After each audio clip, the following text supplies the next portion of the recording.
Okay, so let's pull back the curtain on something you deal with every single day: popular culture. We're going to explore how the movies you watch, the music you love, well, how it all may be doing a lot more than just entertaining you. We're diving into the pretty fascinating world of cultural studies. But before we get into the really big ideas, let me just ask you this. Think about the last show you binge-watched. You know, the one you absolutely could not stop watching. Or that one song that's been stuck in your head for weeks. Have you ever stopped to wonder if it's actually more than just a good time? That's the exact question we're digging into today. So, how could your favorite movie literally change your reality? Well, to answer that, we've got to get the basics down first. So let's start with the big one. What in the world is cultural studies anyway? To put it simply, cultural studies makes a pretty bold claim that culture doesn't just reflect our lives, it actively shapes them. It's all about investigating that link between culture and power, and how that connection plays out in everything, from who we think we are to how our entire society functions.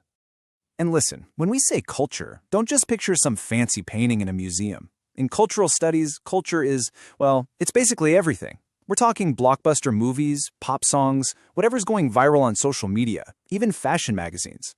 The argument is that all this stuff can tell us just as much about our world as some classic novel. It's all part of the same big conversation. Okay, but this is where it gets really interesting.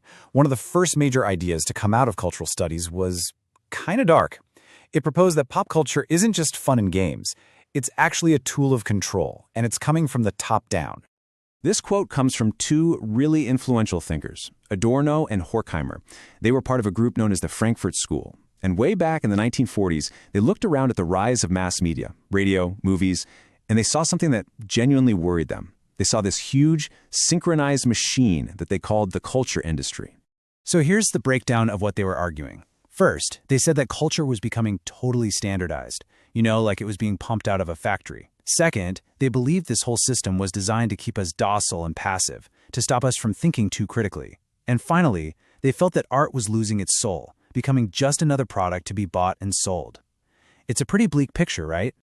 But come on, is it really that simple? Are we all just mindless drones consuming whatever's put in front of us? Well, not everyone thought so. In fact, a whole new wave of thinkers came along with a completely different take. Now, this new idea didn't just appear out of thin air. It started building with thinkers like Antonio Gramsci, and then it really took off at what's called the Birmingham School. Scholars there, like the brilliant Stuart, they just completely flipped the script. Instead of asking how culture controls people, they started asking, wait a minute, how do people use culture? They looked at youth subcultures like punk, for example, and analyzed how they'd take mainstream fashion and totally twist it into something new, something rebellious.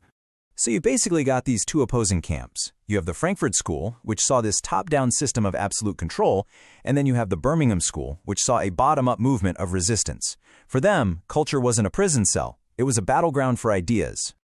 So, who's right? Which one is it? Well, as you can probably guess, the real answer is, it's complicated. And that's pretty much where modern cultural critics jump at.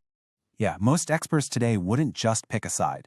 Modern analysis is all about exploring that tension, that constant push and pull between the giant culture industry and all of us who consume it.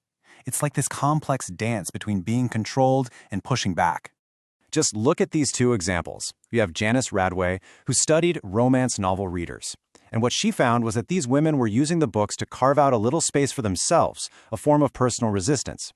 But then, on the flip side, you have Susan Bordeaux, who argues that popular culture has this incredibly powerful and often negative impact on women's body image. See? You can see both sides of that debate happening right there.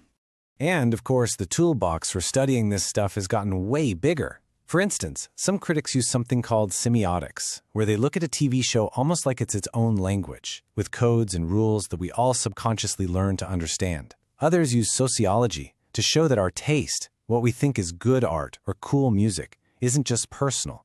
It's very often tied to our social background. Okay, so what's the big takeaway here? Why does any of this matter today when we are literally swimming in media 24/7? Here's the bottom line. Culture is never just entertainment.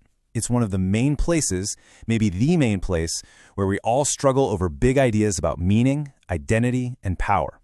The stories we watch, read, and listen to every single day are actively shaping how we see the world and how we see ourselves in it. So I'm going to leave you with this question. The next time you're scrolling through your feed or watching a movie or listening to a song, just ask yourself, Am I just consuming this culture, or am I creating it too? Because the truth is, you're probably doing both. And realizing that, well, that's a really powerful thing.